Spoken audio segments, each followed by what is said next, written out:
televidentes. Hoy, en Hechos de la Fisioterapia, abordaremos distintos temas, cada uno con expertos muy preparados para hablarnos acerca de ello.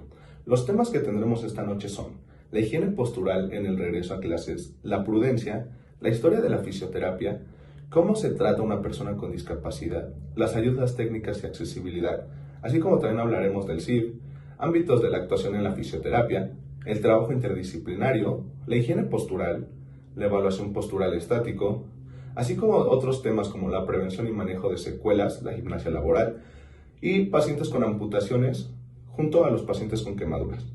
Esperemos disfruten mucho de este noticiero, así como nosotros disfrutamos mucho de informarles sobre las últimas noticias acerca de la fisioterapia. Buenas noches. En primer lugar, hablaremos de la historia de la fisioterapia de la mano de mi compañera Sally. Adelante, Sally. Buenas noches. Gracias, Omar. Antes que nada, quisiera recordarles qué es la fisioterapia y la podemos definir como la ciencia y arte del tratamiento físico. A lo largo del tiempo, la historia de la fisioterapia ha tenido ciertos acontecimientos importantes.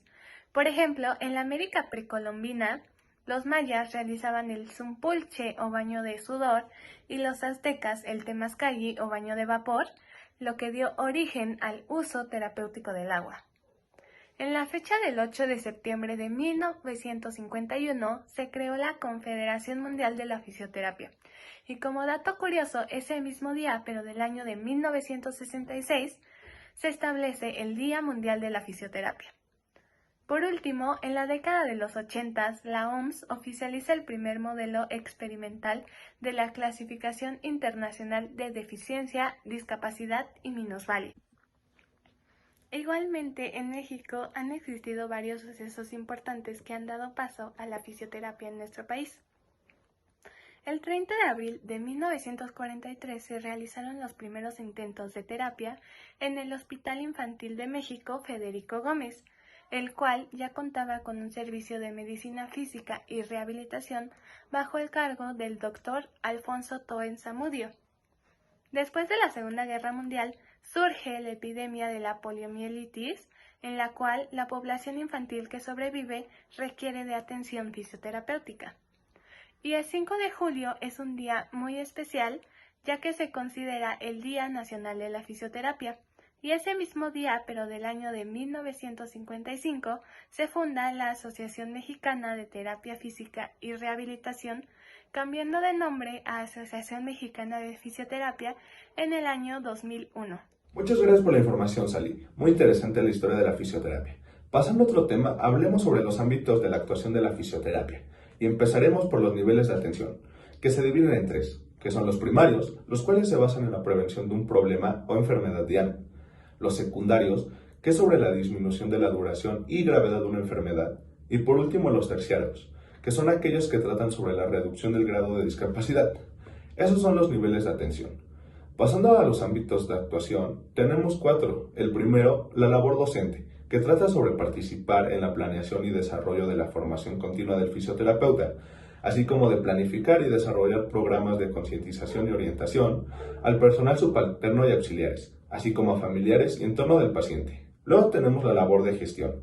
Estas son las tareas de decisión y planificación para que se utilice al máximo el potencial humano y profesional para así alcanzar los objetivos. También tenemos la labor de investigación, que son las actividades encaminadas a la profundización y descubrimiento de nuevos campos dentro de la fisioterapia. Y para cerrar con los ámbitos de actuación está la labor asistencial, que es la relación directa que el fisioterapeuta mantiene con el individuo o la sociedad, ya sea sana o enferma, con objeto de prevenir, curar y recuperar por medio de la actuación profesional. Esta consiste en establecer, aplicar y valorar los métodos, actuaciones y técnicas correspondientes a la fisioterapia. Ahora, mi compañera Sara nos hablará sobre el trabajo interdisciplinario. Gracias, Sara. Buenas noches. Hoy en nuestra sección de hechos voy a hablar un poco sobre cómo trabaja un fisioterapeuta. Dentro de la fisioterapia, en el campo de la rehabilitación, van a haber muchas personas implicadas.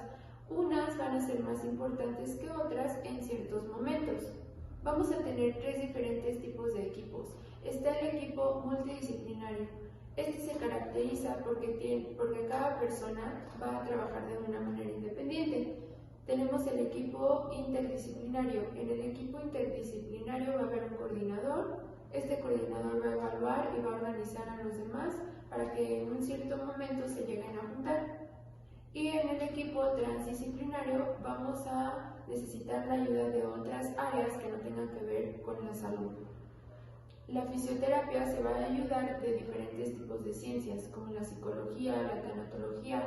En un momento en el que pierdes a una persona es muy importante poder tratar todo esto.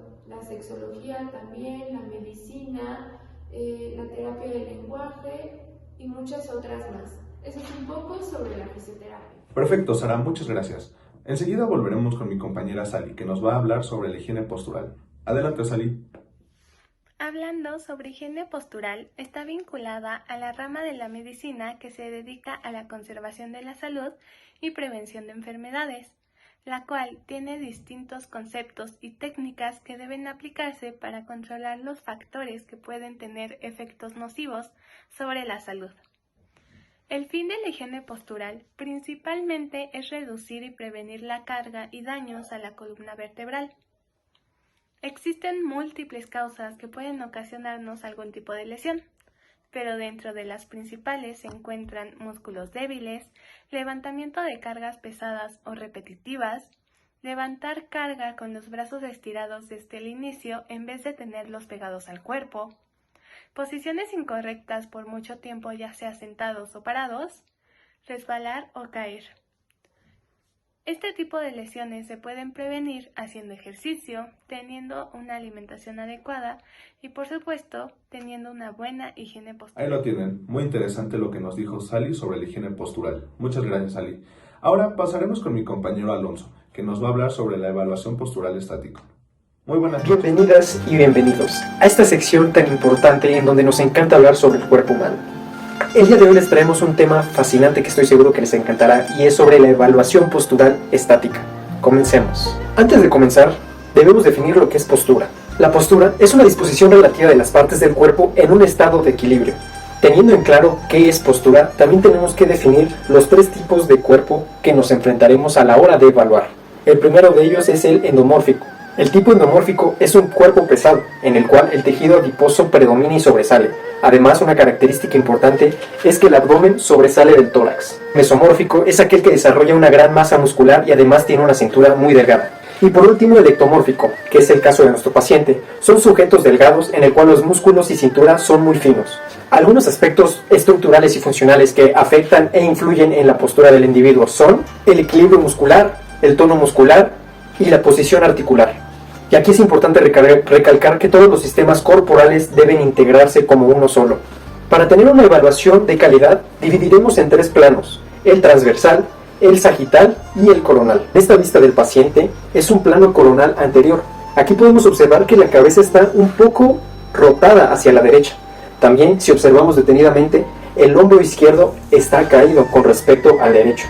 En este plano anterior también es importante comparar la posición de los miembros superiores. Si analizamos un poco más a detalle la imagen, podemos observar que la parte derecha del paciente está ligeramente caída o lateralizada. Y esto es sumamente importante ya que repercute en las demás extremidades y partes del cuerpo. Por ejemplo, si nos fijamos en la posición de las rodillas, podemos observar que están ligeramente separadas y como en forma de paréntesis. Esto quiere decir que la posición está en genuvar. En cambio, si estuvieran pegadas y como en forma de X, sería genuvalgo. Y si la posición de las rodillas está en genuvaro, es que es un hecho que la base de sustentación, o sea los pies, tengan una pisada de supinador, es decir, que pisen con la parte externa del pie. Pero para poder afirmar esto, deberíamos analizar desde la parte posterior coronal, pero eso lo dejaremos para después. Si quieres seguir analizando conmigo los demás planos, como las vistas laterales y la vista posterior, mantente al tanto de la siguiente cápsula, ya que también estaremos hablando sobre la importancia del calzado, sobre todo en las chicas que usan tacones, ya que ha habido muchísimos problemas a raíz de eso. Hablaremos sobre el tamaño adecuado, el material y los desgastes inusuales que podemos encontrar dentro del calzado. Muchas gracias y regresamos al estudio. Perfecto, Alonso, muchas gracias. Muy interesante de lo que nos hablas. Ahora pasaremos con mi compañera Fer, que nos viene a hablar sobre dos temas muy importantes. El primero es acerca de cómo se trata una persona con discapacidad y el otro es sobre las ayudas técnicas y accesibilidad. Adelante, Fer, buenas noches. Buenas noches, Omar. Muchas gracias. Me gustaría compartirles esto. Hay que recordar que las personas que tienen alguna discapacidad tienen los mismos derechos y obligaciones que nosotros. Esto lo digo porque algunos de nuestros televidentes no tienen idea de cómo tratar a una persona con discapacidad. y a continuación yo se los explicaré. Una persona con discapacidad visual no hay que dejarlos solos sin avisarles. Una persona con discapacidad intelectual, sus tiempos son distintos, hay que aprender a respetarlos. Una persona con discapacidad motriz, siempre tenemos que ver que la altura de nuestros ojos queden al mismo nivel de ellos. Una persona con sordera, si es necesario, hay que usar lenguaje no verbal. Y por último, si es una persona con autismo, hay que recordar que ellos tienen un trastorno en el proceso sensorial, así que debemos de ser muy cuidadosos con lo que hacemos enfrente de ellos. También algo muy importante de recalcar es el tipo de accesibilidad y ayudas técnicas que tienen las personas con discapacidad, ya sea de forma permanente o de forma temporal. Las ayudas técnicas son herramientas que nos ayudarán a realizar actividades de forma más eficaz, y la accesibilidad son las medidas pertinentes para entrar a un entorno físico, por ejemplo, el transporte. Estas herramientas tienen que ser eficaces, ligeras, resistentes, seguras, de precio accesible y de mantenimiento fácil. Las ayudas técnicas están clasificadas por 3 partes. La primera es por categoría, donde se encuentra la prótesis, los instrumentos de cuidado personal, los instrumentos de movilidad, tales como los elevadores, etc. La segunda es por objetivo, donde se encuentran las preventivas, facilitadoras y compensadoras. Y la última es por fabricación. En esta categoría se encuentran los aparatos en serie. Esto quiere decir que no pueden ser alterados o modificados. Se tienen que usar por su uso concreto. También están los adaptados. Esto quiere decir que se pueden modificar a las necesidades del individuo. Y por último están los aparatos a la medida, que son productos específicamente fabricados a un paciente determinado. Y ya por último, los tipos de accesibilidad en todo el mundo son espacios exterior o interior, donde se encuentra el acceso vehicular, los elevadores, las banquetas, los pasos a desnivel, etc. También las áreas de servicio como vestidor, bebederos, teléfono público y por último el servicio sanitario, donde se encuentra el excusado, la regadera, los sanitarios generales, etc. Perfecto, Fer, muchas gracias. Muy interesante sobre los 2 temas que nos hablaste. Ahora volveremos con mi compañera Sally, que nos va a hablar de la prudencia. Adelante, Sally, estamos otra vez contigo. A continuación, mi compañera Sally y yo venimos a presentarles unos productos realmente interesantes. Esta silla de acá se llama Fisiotec y es una de las mejores sillas de ruedas que existen. Por tan solo 1,200 pesos. Y si marcas ya, te podrás llevar 2 de los mejores libros que existen. Por favor, Sally. Así es, Fer, se pueden llevar el libro del Dr. Miguel Ruiz que te ayudará a comunicarte mejor, aprender a entender a los demás, gestionar tus emociones, entrenarte en dominar tus impulsos y lograr un mejor nivel de excelencia laboral, siguiendo los 4 acuerdos que son: no supongas, habla impecablemente y honra tus palabras, haz siempre lo mejor que puedas y no te tomes nada de manera personal. Además, se pueden llevar otro libro del autor Edward de Bono llamado 6 sombreros para pensar, en el que se propone una técnica no solo para aumentar tu creatividad al momento de resolver un problema, sino aprender a pensar para que frente a cualquier situación siempre tengas varios caminos para tomar. Marque ahora, no se arrepentirá. Muchas gracias, Sally. Ahora hablaremos sobre el CIF. El CIF nace ya que la OMS y los profesionales de la salud buscaban un enfoque conceptual de la discapacidad, así como un lenguaje común. Se trataba de crear una clasificación de las consecuencias de las enfermedades, traumatismos y otros trastornos y sus repercusiones en la vida del individuo. Así fue como el 22 de mayo de 2001 se aceptó la Clasificación Internacional del Funcionamiento, la Discapacidad y la Salud y se abrevia CIF. La CIF pasa de ser una clasificación de consecuencias de enfermedades a una clasificación de componentes de salud. Hablemos un poco de los objetivos de la CIF, los cuales son proporcionar una base científica para la comprensión y el estudio de la salud y los estados relacionados con ella, establecer una terminología estandarizada, fiable y transcultural, mejorando la comunicación entre distintos usuarios, ya sea profesionales de la salud, investigadores, diseñadores de políticas sanitarias, etc. Comparar datos de diferentes países, servicios y disciplinas en diferentes momentos a lo largo del tiempo. Utilizar lenguaje positivo, funcionamiento y discapacidad como elementos importantes de la salud. Esos son los objetivos de la CIF. Pero, ¿cuáles son los ámbitos de la CIF? Bueno, los ámbitos de la CIF consisten en proporcionar descripciones de situaciones relacionadas con el funcionamiento humano y sus restricciones. Sirve como marco de referencia para organizar dicha información. Estructura la información de modo significativo, interrelacionado y accesible. Y bueno, eso es lo que hablaremos hoy sobre la CIF. Ahora volveremos con mi compañero Alonso, que nos hablará sobre la prevención y manejo de secuelas y la gimnasia laboral. Adelante, Alonso.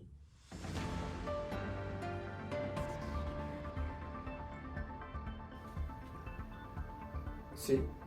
¿Qué? ¿Ya estamos al aire? Sean todos ustedes bienvenidos a esta cápsula, su cápsula favorita, en donde les informamos y les mantenemos al tanto de todos los accidentes que ocurren en nuestro país. El día de hoy nos enfocaremos únicamente en los accidentes laborales, que son todas aquellas lesiones o perturbaciones, incluso la muerte, debido al trabajo, que son producidas gracias al trabajo. Bien, el día de hoy les contaremos rápidamente algunos de los sucesos que han ocurrido dentro de nuestro país. El pasado miércoles 13 de octubre, durante la construcción de un edificio cerca de Paseo de la Reforma, un trabajador de 25 años de edad desgraciadamente perdió la vida. Esto debido a las condiciones tan peligrosas que el trabajo le demandaba, la herramienta, los equipos, la maquinaria con la que tenía que maniobrar. Esta es la primera causa de accidentes laborales dentro de nuestro país. Según el Instituto Mexicano del Seguro Social, diariamente ocurren más de 1,100 accidentes laborales dentro de nuestro país. En otras noticias, el domingo pasado, en el estado de Jalisco, que por cierto, es el estado con mayor índice de enfermedades laborales, una persona de 40 años de edad sufrió de una infección en el ojo. Esto debido a las condiciones tan deficientes que se encontraban dentro de su trabajo. Como hemos visto en estos dos ejemplos, el bloque de 25 a 29 años de edad son los más afectados por los accidentes laborales. Sin embargo, el bloque de 29 a 45 serán más afectados por las enfermedades. Algunas empresas han tratado de ponerle fin a estos accidentes y enfermedades laborales. ¿Cómo? Yo se los explico. Otro punto importante que se puede incluir al trabajo para prevenir todos estos accidentes es la famosa gimnasia laboral, que tiene como objetivo preparar y acondicionar mucho mejor al trabajador antes y después de realizar una actividad. También se le puede llamar descanso activo y tiene como estrategia realizar algunos ejercicios pre y post actividad. Y bueno, esto sería todo en esta cápsula de accidentes, espero les haya gustado y regresamos al estudio. Y recuerden, moverse es vivir. Muchas gracias, Alonso, muy interesante. Ahora Sara nos hablará sobre los pacientes con amputación y quemaduras. Hoy nos reportan dos accidentes. A las 3 de la tarde en Periférico, a la altura de Perisur, un joven quería tomar el autobús. El chofer del autobús no se dio cuenta de que este joven iba a subir, así que decidió avanzar. La llanta del autobús pasó encima del pie derecho de este joven y lo destrozó. Llegó la ambulancia, se lo llevaron al Hospital Ángeles Pedregal y nos indican que tuvieron que amputar el pie. Ahora, voy a hablarles un poco sobre amputaciones. Una amputación es un procedimiento quirúrgico que consiste en la remoción, extirpación de parte o totalidad de una o más estructuras óseas en forma perpendicular al eje longitudinal. Los niveles de amputación son el transtibial, que es el más común, transfemoral, transradial y transhumeral. La causa más frecuente son las traumáticas y algunas de las complicaciones son los hematomas, infecciones, necrosis, contracturas por la posición del muñón, neuromas y el dolor fantasma. El otro accidente ocurrió en la Universidad La Salle Santa Teresa a las 10 de la noche aproximadamente. Estudiantes de quinto año de preparatoria realizaban prácticas en el laboratorio de química. ¿Qué fue lo que pasó? 1. No tenían un supervisor. 2. No usaban una bata. Y 3. Estaban echando relajo entre todos. Un estudiante derrama químicos sobre los brazos de otro estudiante. Lo llevan de inmediato al hospital. Nos reportan que tiene graves quemaduras en ambos brazos. Ahora les voy a hablar un poco sobre las quemaduras. Una quemadura es una lesión parcial o total de la piel.